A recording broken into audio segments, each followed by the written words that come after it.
Muito boa tarde, Brasil. De uns tempos para cá, aliás, já há muito tempo, eu tenho vontade de fazer um programa falando sobre certos transtornos. E isto foi alimentado por quê? Pedofilia, não deixa de ser um transtorno, com certeza. A pessoa que agride sexualmente não perde a oportunidade de agredir novamente. E agora, ultimamente, veio o caso do médium João de Deus em Abadiânia, onde mais de 300 mulheres já denunciaram, dizendo que o João teria abusado sexualmente dessas mulheres. Falei, meu Deus, como fazer um programa desse? Falei, especialistas na área da sexualidade, eu me recordo de uma delas, durante muito tempo, na radioatividade, ela tinha um programa, participou conosco de um programa antigo que nós tínhamos na TV Bandeirantes, né? E eu falei assim, vou ver se ela está por aí ainda, vou trazê-la ao programa. Ultimamente também acompanhei na radioatividade, se eu não me engano, mais uma sexóloga. Falei, tá aí, vou convidar a ambos e aí a gente vai tentar falar um pouquinho sobre esses transtornos que chocam, que deixam a gente, às vezes, boquiaberto, que nos deixa, muitas vezes, preocupados, mas que estão aí a olhos vistos. E, a partir do momento em que a sexualidade foi sendo liberada, né, o sexo praticamente foi sendo liberado, né, meio que à vontade, as coisas começaram a aparecer mais do que a gente supunha que fosse aparecer. Estou recebendo no programa de hoje, ela é uma profissional da área administrativa, e olha, e de repente foi para uma pós-graduação em terapia e educação sexual, membro da Associação Brasileira dos Profissionais de Saúde, Educação e Terapia Sexual, consultora em saúde e educação sexual, portanto, uma sexóloga. Eu estou recebendo aqui Thalita Cesário. Obrigada pelo convite. Seja bem-vindo. Já te ouvi na radioatividade, na época que você estava lá, sim, evidentemente. Sim. Obrigada pelo convite. Obrigado por ter vindo, claro. Viu? E aí veio também, não vou dizer que é uma velha companheira, né? De jeito nenhum. Um pouquinho mais chegada, assim, mais experiente, né? Também passou pela radioatividade de Brasília, mas foi bem mais lá no seu começo, no tempo em que a rádio implodia em Brasília, né? E ela é uma psicóloga formada pelo glorioso UniCeub, tem vários cursos de especialização, tem 3 livros publicados, os 3 nesta área da sexualidade, um deles é um e-book, né? Passou a se dedicar à área de sexualidade após uma palestra que ela fez na Câmara dos Deputados, isso nos áureos tempos de 1998. Barbaridade. Marísia Bonifácio, seja bem-vinda, querida. Obrigada pelo convite. E como nós conversamos ali um pouquinho antes, eu limpo em mim as memórias de dor que eu vou compartilhar com vocês e com todos aqueles que vão ouvir o programa posteriormente. Pega de surpresa a gente um caso como este do João de Deus. Fora de nós, o mérito dele ser um médium, o mérito dele se ter dedicado 40 anos da sua vida a um tipo de um tratamento de saúde na área espiritual. A fama que o alcançou fez dele um conhecido no mundo inteiro.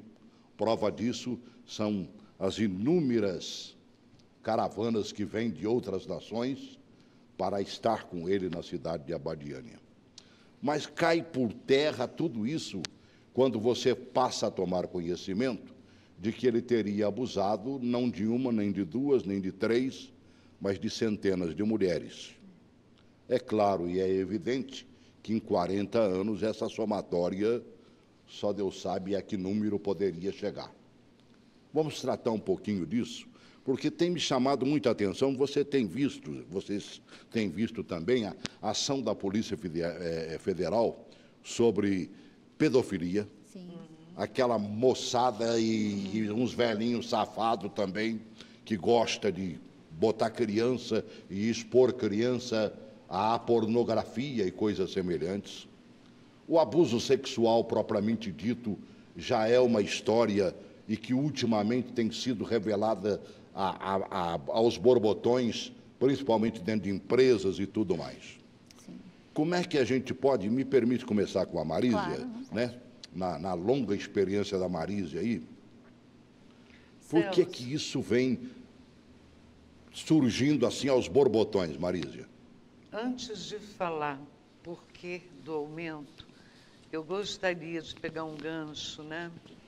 E falar para todos os ouvintes que a atitude negativa, a atitude de desequilíbrio emocional no segmento sexual por parte do médium João de Deus não tira o crédito do grupo que trabalha lá Muito na bem lembrado, casa Marísia.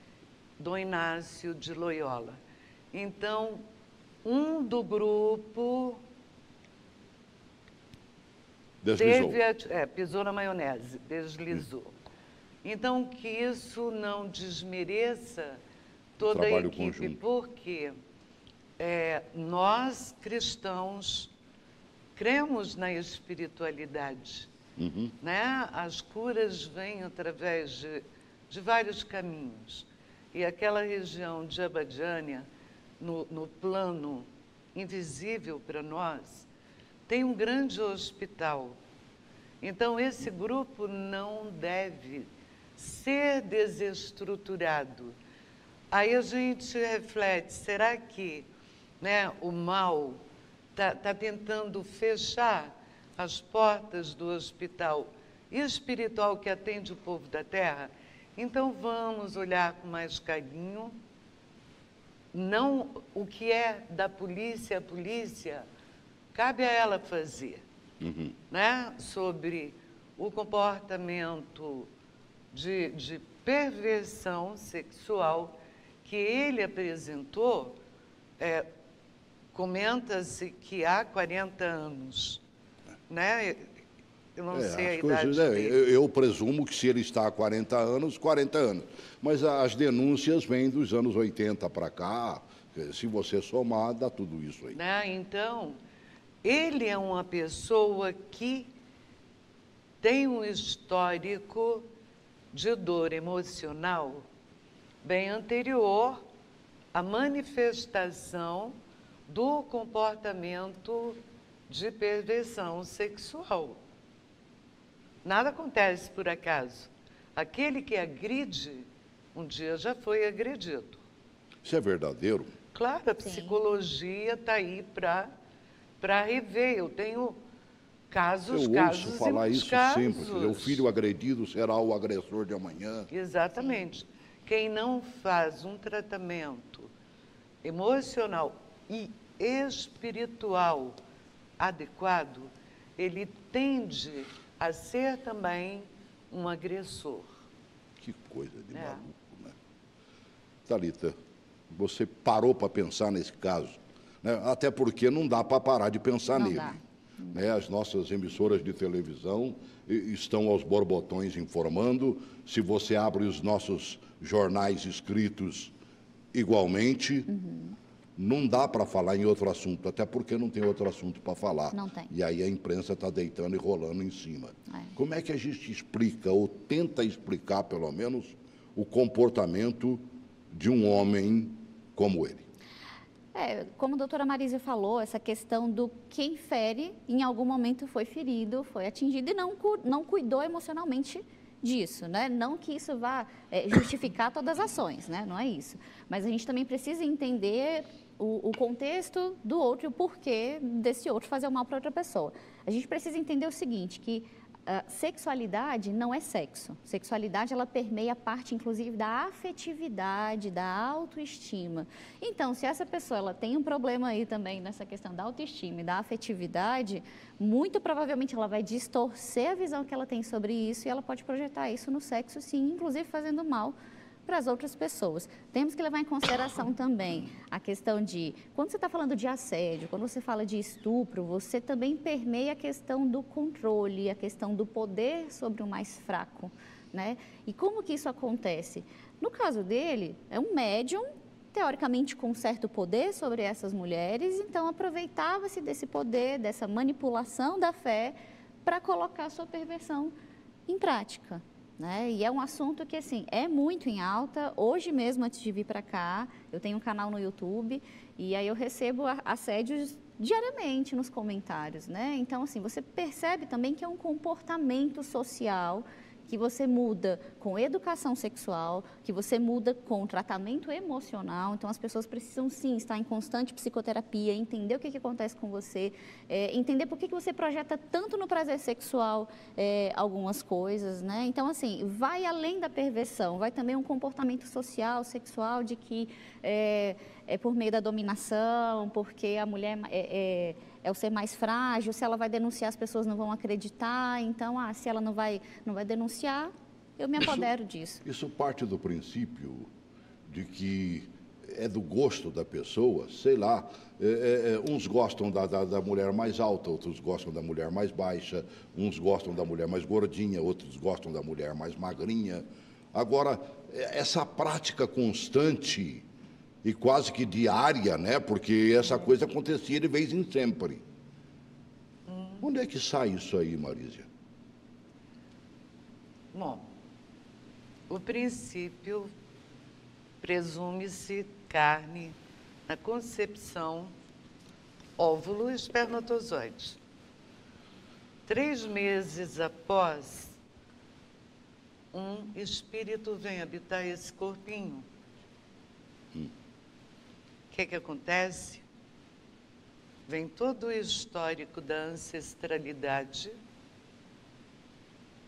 muito conhecido, né, com o nome de arquétipos, e toda a emoção que a mãe sente durante a gravidez é repassada para a criança. Então, ao nascer, ele já vem com um arsenal de informações que está aqui no banco de dados. E à medida que vai crescendo, vai ouvindo, vendo, sentindo o tátil, vai aumentando o banco de dados dele. Em um determinado momento, algo pode acontecer que dispara o interesse. Lembrando que, embora nós tenhamos hoje uma quantidade imensurável de informações sobre sexualidade e sexo, essa educação, ela não é dada para a criança, na linguagem da criança e na medida certa. Não é o que nós vimos aí, que o governo queria fazer e fez em muitas escolas, sobre identidade de gênero. Não é essa a educação. A educação, ela tem que acontecer de acordo com o nível de compreensão pela faixa etária da criança. Né? O que é isso? Filho, olha, quando você tiver 6 anos, eu te explico. E vai levando no vai da valsa. Pega um livro de biologia, mostra. É tão complicado, mas ele vai ficar feliz porque você respondeu a pergunta. Muito bem, brincadeiras.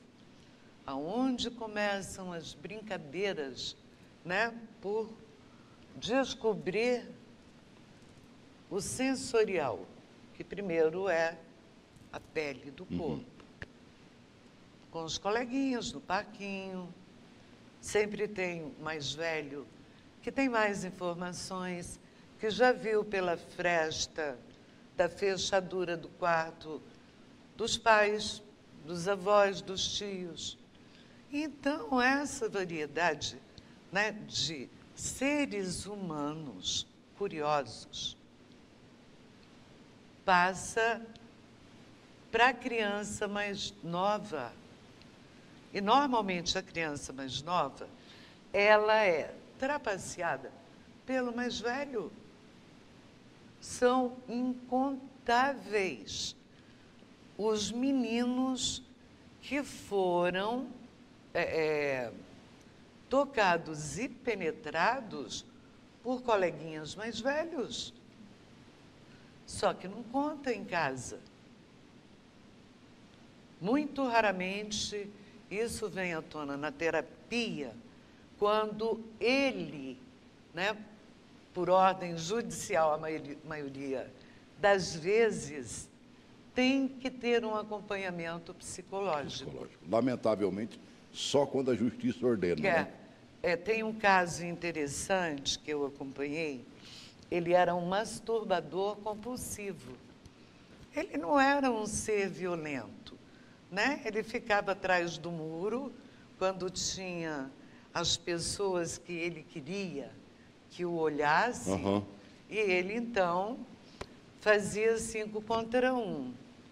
E várias vezes ele foi para a delegacia, porque um adulto viu e entregou. Então, foi condenado.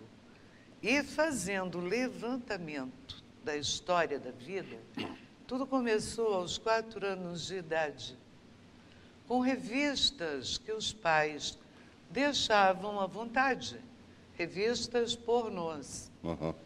E aquilo foi estimulando a curiosidade dele. Mas adolescente, bonitão, passou a ser um gogô Nancy. Né? Então, ele queria olhares, né? Ele queria ser o centro da atenção. Quando acabou a carreira, já estava quarentão, ele buscava os olhares, né, com esse comportamento de masturbação em público. Então, é tudo uma somatória. Quer dizer, você começou pelo caso do João, né, chegou neste caso da masturbação aí, né? É o que a gente está vendo ultimamente. Você viu quanto está acontecendo isso dentro de ônibus e metrô? Sim, sim. É um tal de denunciar. O cara se encosta na mulher dentro de um ônibus, tira o... Meu Deus do céu, é impressionante. Tinha 17 anos, morava lá no Gama de manhã, um ônibus assim. Já acontecia esses negócios? Só que eu usava salto alto. Então, eu esperava a primeira curva, erguia o pé e vinha com tudo em cima do pé dele. Ele gritava e saía. Então, Entendi. isso sempre aconteceu. Só que agora, o meio de comunicação é rápido e disponibiliza. Exato. Botou a boca no trombone e todo mundo fica sabendo, né? E não falta quem esteja filmando ali, né? Os aparelhos hoje são uma beleza, basta um toque e começa a filmar esse negócio. A gente sabe que sempre aconteceu. A diferença é que antes a gente falar ou divulgar era mais difícil, né? E até provar era mais difícil. Então, e principalmente para a mulher, né? Principalmente para a mulher. Leis não tinham leis. Não tinham leis. Então, quando a mulher ela vai denunciar um assédio, a primeira coisa que acontece é as pessoas, elas duvidam. Eu sempre falo assim, não duvida, primeiro acredita, depois você investiga, mas acredita, porque assim, para uma mulher, ela ter a coragem de falar que foi assediada e foi abusada, tem todo um sofrimento atrás, né? Então, assim, quando ela falou dessa questão da pornografia, da educação sexual, ela é importante a educação sexual na idade correta para a gente, inclusive, trabalhar consentimento, permissão e abuso, para a criança saber quando é um abuso. O que pode e o que não pode. Isso, o que pode e o que não pode no corpinho dela, para a gente evitar um futuro abusador lá na frente, inclusive, né? E essa questão da pornografia com o avanço da internet piorou muita coisa, né? Ajuda, mas piora também. Assim. Né? Então, assim, o acesso à pornografia vem muito mais rápido. Deixa eu fazer uma pergunta para a Thalita aqui. A Marísia, como espiritualista que é, eu conheço a Marísia de de bons tempos, Aham. de muitos e muitos anos. E sei que ela tem um quadro espiritualista de comportamento e tudo mais. Eu não sei, não te conheço tanto, estou te conhecendo agora, mas não posso deixar de fazer uma pergunta que é o que eu tenho ouvido por aí, em relação ao caso do João, por exemplo. Que este tipo de ação seria muito mais de sem-vergonhice do que comportamental. Como é que você encara isso, Thalita? Eu encaro das duas, eu acredito nas duas vertentes, né? Não dá para a gente falar que todo mundo é sem vergonha, Certo. né? Mas também não dá para você falar que tudo é fruto de um abuso e de um trauma, porque trauma todas as pessoas têm e isso não significa que o meu trauma vai atingir você, né? Tem também questão de caráter, com certeza. Tem essa questão de, eu vou fazer e ninguém vai descobrir mesmo, porque eu sou autoridade nesse meu trabalho, porque eu trabalho com a espiritualidade, as pessoas acreditam no meu espiritual, as pessoas jamais vão acreditar que eu faço uma coisa dessa, a pessoa se aproveita desse poder e cria uma manipulação, né? Então, eu acredito tanto sim na vergonhice como na perversão sexual, no distúrbio sexual. Dá para trabalhar essas duas vertentes sem problema nenhum. Dá para acreditar nos dois. Eu fico olhando, por exemplo, você acaba de pegar um estuprador. Você coloca esse estuprador, por exemplo, num saidão da penitenciária, né? Nesta época e tudo mais, né? Você tem aqueles saidões. Tem. O que o cara vai fazer na rua? Está com sede, vai buscar água para beber. Por que isso, Marisa? Onde é que está a cabeça desse cara? É o instinto, né? Ele não tem o controle, não tem conhecimentos também espirituais para ter o autocontrole, porque todos nós temos bichos dentro de nós. A nossa vida, um dos objetivos é aprender a domar esses bichos que habitam em nós.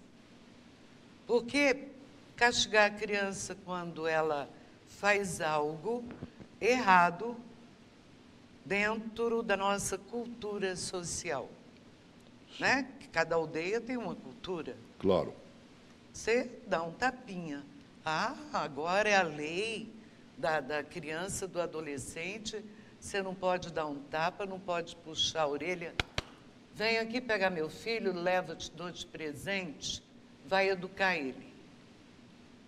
Temos que acabar com isso. Essas leis estão tirando o direito dos pais educarem. Se eu não posso educar, eu estou alimentando serpente, que vai transitar aí pelo meio social, vai fazer o que quer. Limites são colocados desde que a criança abre o bocão para chorar, para mamar. Não é hora de mamar, espera. Cabe ao pai, à mãe, aos mais velhos que estão em volta, estabelecer limites. Ora, saiu da cadeia, está com sede, ele pega a primeira. Na primeira oportunidade, ele fará novamente uma agressão. Vai incorrer. Estuprará, com certeza. Com certeza. Essa mudança interior, ela demanda muito tempo e precisa do tratamento psicológico. Agora, pelo que eu estou entendendo, você gosta de levar sempre para o lado da infância, na educação, para que não aconteça. Agora, e com esses caras que já são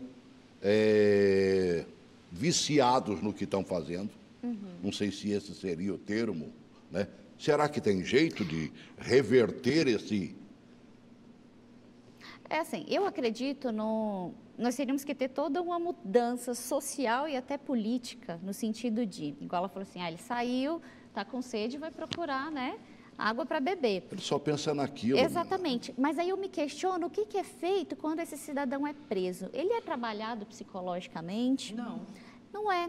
Então, o que acontece? Contrário. Ele simplesmente é privado de tudo que ele faz e quando ele sai na primeira oportunidade, ele vai fazer. Então, será que não seria o momento de pensarmos politicamente, socialmente, uma maneira de tratar esse indivíduo? Não é porque a gente é bonzinho que é tratar o bandido, jamais, mas é tratar ele para que evite que ele reincida e faça mal para outra pessoa.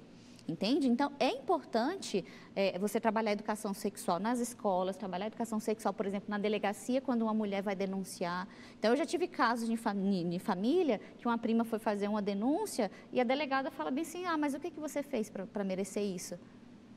Ela precisava de acolhimento, ela estava sendo julgada, sabe, pela delegada. Então, assim, educação sexual na escola, na delegacia. Uma delegada. Exatamente, delegada mulher. No hospital, sabe? Acompanhamento psicológico sempre é fundamental para que essa pessoa, ela entre em contato com isso dela e aprenda a controlar, né? Para não fazer um mal para o outro. Então, assim, se você simplesmente prende e prende de novo e solta, vai continuar esse ciclo e a gente não muda. E também mudar a cabeça das pessoas no sentido de, olha, abuso existe, mulheres denunciem, independente do abusador, se ele está dentro de casa, se ele está, por exemplo, fora. Eu estou atendendo agora uma pessoa vítima de abuso, que sofreu abuso sexual dos 6 aos 12 pelo próprio irmão. Irmão, dentro de casa. E é dentro de casa que acontece mesmo, né? Que começa. Que você confia. Exatamente. Aquele que deveria cuidar, proteger, ele agride. Isso. Irmãos, primos, o avô, pai. Exatamente. Padrasto. Padrasto. É um tal de casar de novo e botar um macho dentro de casa, sem saber de onde veio e por que veio, né? E aí sofrem principalmente as meninotas, e a gente vê isso acontecendo aos borbotões, não vê? Olha, por falar em meninotas, lembra aí as políticas públicas. Nós temos uma série de propostas, né, de medidas que não são aprovadas na Câmara. Então, não é aqui, não vai até o Senado. Uma delas que é proposta é a castração química. Se fosse mais antigamente, seria uma lobotomia cerebral. Né? Vai a castração química, está na Câmara, está parado. Então, vamos ver com o nosso novo presidente o andar da carruagem. Mas que muita coisa deve ser feita. Sinceramente, uma castração química não levaria o cidadão, olha que eu estou chamando de cidadão, hein? A fazer uma coisa muito pior, não? Olha, até porque é o seguinte, a gente tem que parar para pensar que o abuso e o estupro, ele não acontece só com o pênis. Existem vários casos de abuso sexual, por exemplo, com cabo de vassoura, com qualquer outro acessório, com objeto. Então, castrar quimicamente, você está tirando o poder do pênis naquele momento, mas o prazer transferindo para outro. Isso, transferindo para outro. Mas o poder do abusador... o poder do abusador está nesse controle, né, de ver a vítima ali. Então, o abusador não vai fazer de outra forma. É mental. É mental então, e espiritual. Eu não acredito que a castração química funciona. Não acredito. A Marise citou, por exemplo, no caso da pessoa que se masturbava compulsivamente, né? E você falou das revistas. A pornografia, desde que eu me conheço por gente, existe. Eu sou do tempo que as revistinhas de pornografia eram desenhos. E era difícil de você conseguir uma. Mas a gente, na adolescência, principalmente, meu Deus, quando um colega ou alguém conseguia uma... Era o furor. Era um furor na escola, né? Não é mesmo? Depois, do nada, vieram essas revistas... Ele, ela... Né? Ela com ele com ela, e né, Playboy e outras mais, colocando praticamente nuas mulheres cada vez mais lindas, né? Artistas famosas, que não deixam de ser objeto do desejo sexual do homem. Mas o que as revistas e o império, né, dos filmes pornôs fazem? Eles dão ao homem os desejos proibidos do homem. Por isso que vende-se tanto. Por isso que é tão buscado, né? A transferência do meu desejo para aquela encenação através de filme. É uma forma de liberar a energia sexual? Mas pode-se também contribuir para que o pacato cidadão tenha alterações nos padrões comportamentais? Sim. Sem dúvida. Veja você, O que é o pensamento? Pensamento é energia. Se você assistiu um filme, gravou, e na hora que você vai estabelecer a haste do ato sexual com sua parceira, você vem com aquele filme mental. Certo. Energia vai para o espaço. Exemplo bem simples sobre essa repetitividade do padrão de busca do prazer sexual. A mulher assiste filmes onde ocorre a transa 3, homenagem a Troia. Sim. Ela e 2 homens. Para o homem, é ele e 2 mulheres. Não mais, também ele está vivendo a fantasia dela, mas voltando a ela. Sempre que ela vai fazer sexo, ela pensa, ela fantasia sobre a transa 3. Mas é algo comum, fantasia sexual. Todo mundo tem, né? Não faz mal. Não. Aí ela chega na terapia. Eu só estou atraindo para a minha vida homens que querem transar a 3. Querem me ver com outro homem. Eu até acho isso legal em fantasia sexual, mas daí para a prática, não quero. Sim. O que você pensa quando você está fazendo sexo ou se masturbando? Aí ela conta alguns dos filmes mentais. Então, tem que saber o que pensar e como pensar. Porque pensamento é energia. A energia vai para o universo. Um dia volta para você. Pensar é causar. Já foi dito. Né? Né? Agora, voltando à pornografia. Sim.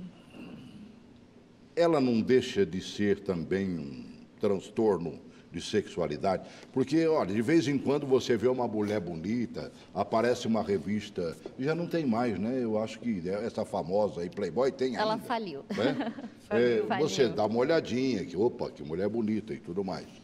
Mas o cidadão viver pensando naquilo o tempo todo e buscando o tempo todo, não é um transtorno? É um transtorno. E é o fato de não canalizar direito essa energia sexual para coisas úteis, né? Então, o que acontece? A pornografia, sendo usada com equilíbrio, ela pode ajudar, sim, inclusive o casal, no aumento de repertório sexual, trabalhar a imaginação, trabalhar a fantasia.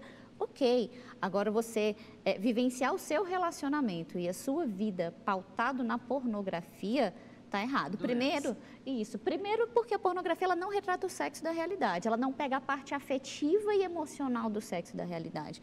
Você não vê um casal trocando beijos, trocando carícia, se tratando com respeito, você vê direto a parte da penetração e finaliza ali. Então, os adolescentes que crescem vendo isso, eles têm isso como referência de sexo, então na vida adulta eles querem praticar aquilo. A posse, né? Exatamente, essa posse, esse poder, esse sexo rápido, esse prazer rápido. Tanto que nos relacionamentos, quando eu atendo, quando eu trabalho, a gente tem que quebrar uma série de crenças e trabalhar essa questão da parte afetiva. Por isso que no começo do programa eu falei que sexualidade tem mais a ver com afetividade, inclusive. Porque o sexo ele vai ser consequência desse carinho, desse respeito, desse limite ao corpo do outro. Então, a pornografia, assim como tudo em excesso, né, é sim uma perversão sexual, um desvio de comportamento sexual, é uma parafilia que a gente chama, entende? Então, assim, a pornografia ela pode ajudar, mas como tudo na vida tem que ter o equilíbrio.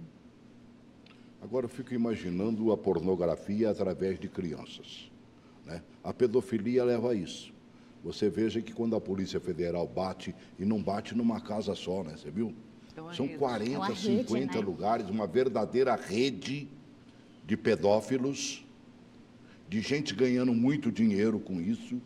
Brasília é um maná para essas coisas. Não há batida da Polícia Federal que não pegue um grande número de pessoas em Brasília. Caramba, de onde vem um desejo com crianças, Marise? Meu Deus do céu! Então, Primeiro, o amor ao dinheiro, né? Porque quem está fazendo está visando O lucro. o lucro financeiro. O que passa para É o frente dinheiro. certamente está pensando Exato. mais nisso, né? Alguns nem têm envolvimento direto com a criança. Ele tem uma clientela que deseja aquelas informações. Ele vai atrás das informações. E tem os que vão captar dos possíveis clientes, aqueles que vão assediar as crianças, seduzir. Começa hoje pelo celular, pela internet. Sim, é o meio, né, de interatividade de crianças e adultos.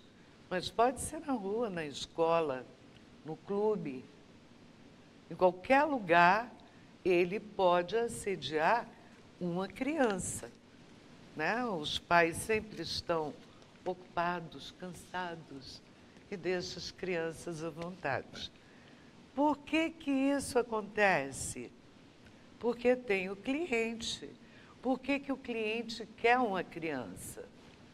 Volta lá na história dele. Ele foi abusado. Sempre tem um Sempre, abusado atrás disso. sempre. Sempre. A psicologia Então, a não, minha não dor- conseguiu buscar outra vertente para isso, não, menina?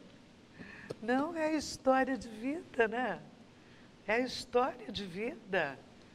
Ele pode não ter sido abusado sexualmente, mas fisicamente.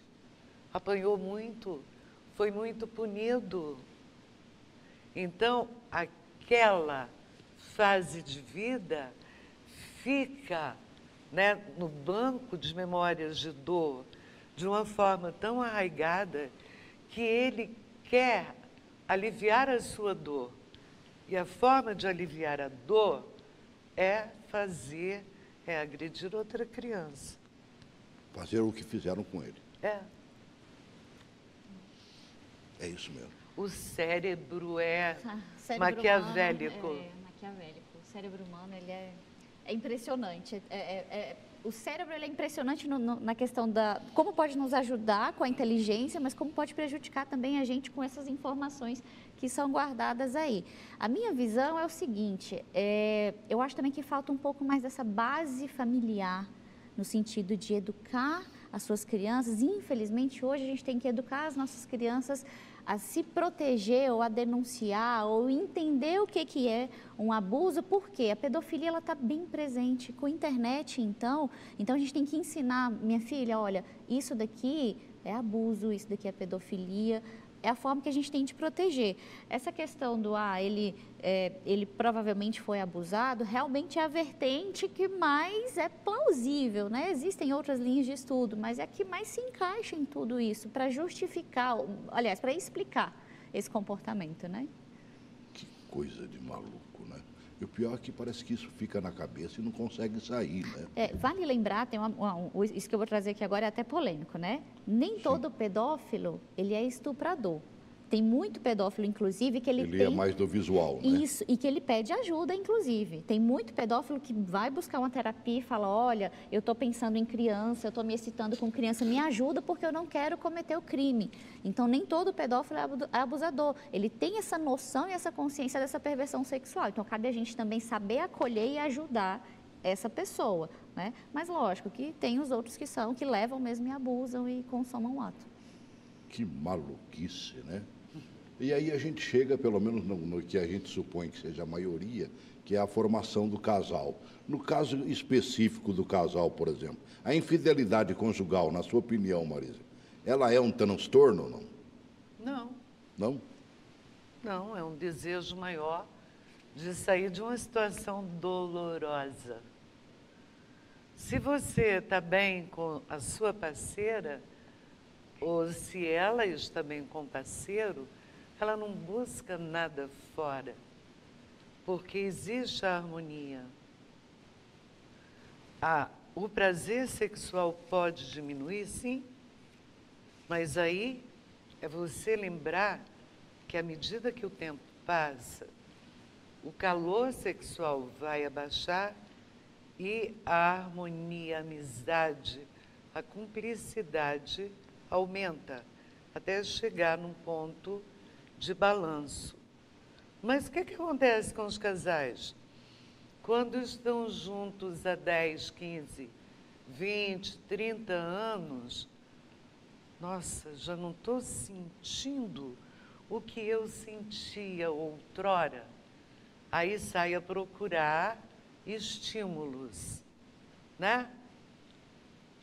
E aí Cansou acontece. do chuchu aguado, né? Em vez de ir ao sex shop, Coloca um temperinho, né? colocar um temperinho diferente, mudar o ambiente, ir para um hotel fazenda, viajar sozinhos, né? Tirar férias, só o casal. Não, vai procurar alguém. Quem é que não se excita com o novo? Exatamente. Todo mundo. Esse processo de habituação, ele pode contribuir mesmo, né, para a infidelidade, mas a gente também, eu vejo o seguinte, falta o casal trabalhar mais a parte afetiva e de relacionamento. Então, assim, hoje está muito mais fácil, não sinto mais a atração que eu senti antes, eu vou procurar lá fora. Poxa, por que você não traz isso que está incomodando no relacionamento? Ou tomar consciência de que é normal a baixa, né, do interesse sexual. Sim.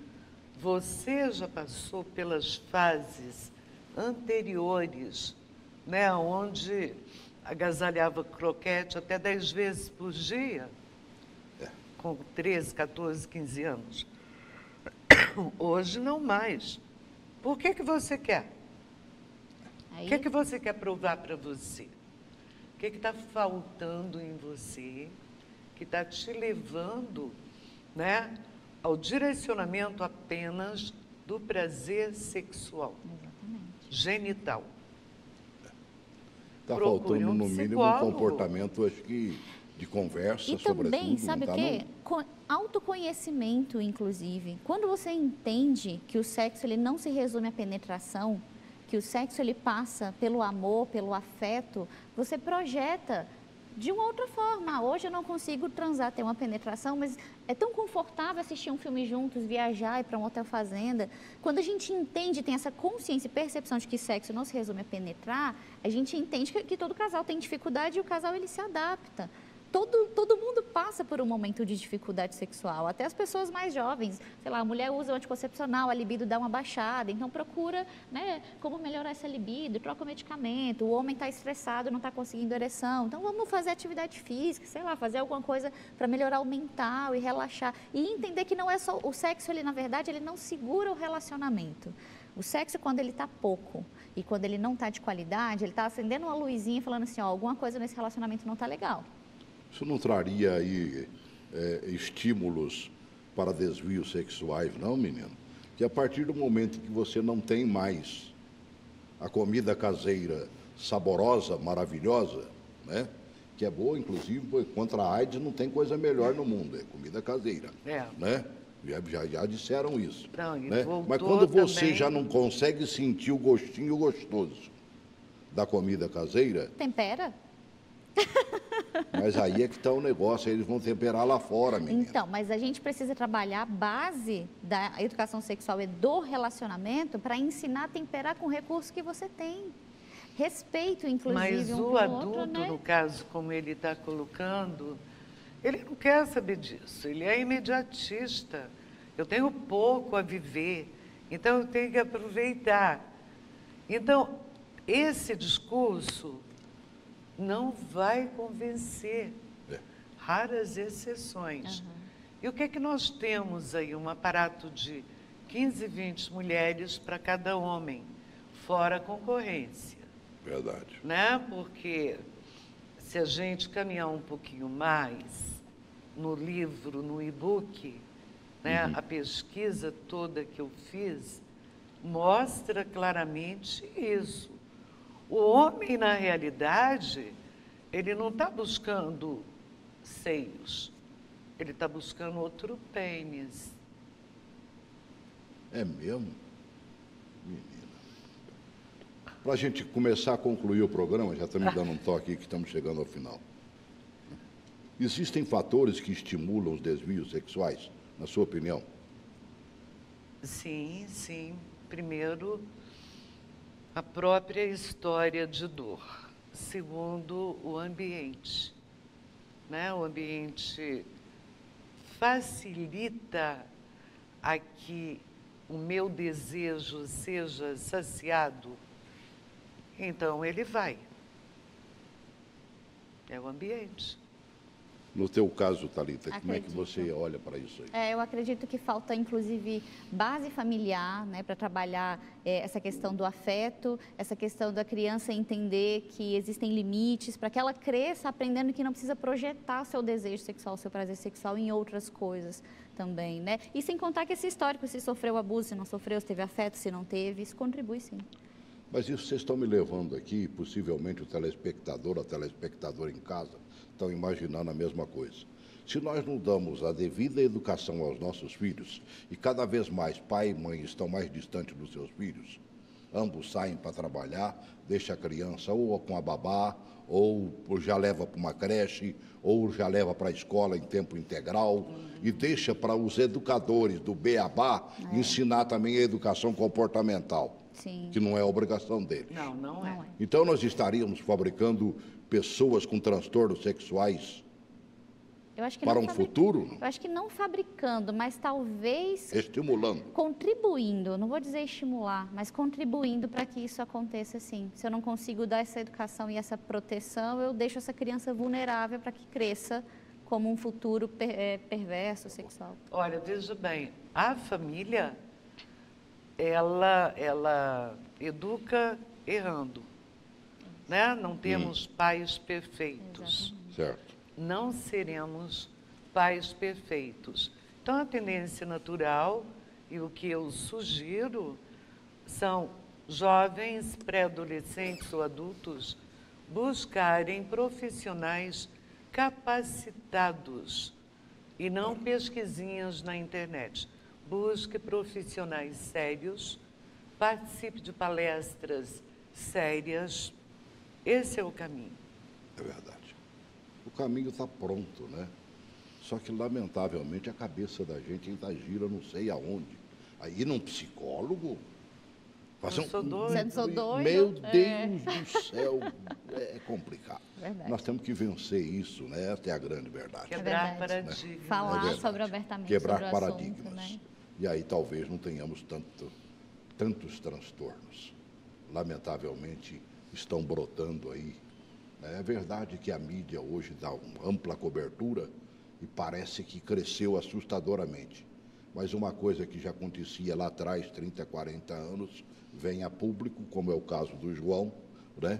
É sinal de que é mais velho que andar para frente. Olha, se você vê época antiga, né, era comum, principalmente os reis, o casamento entre irmãos. É verdade, Não era errado, não era feio, é verdade. mas os tempos passaram.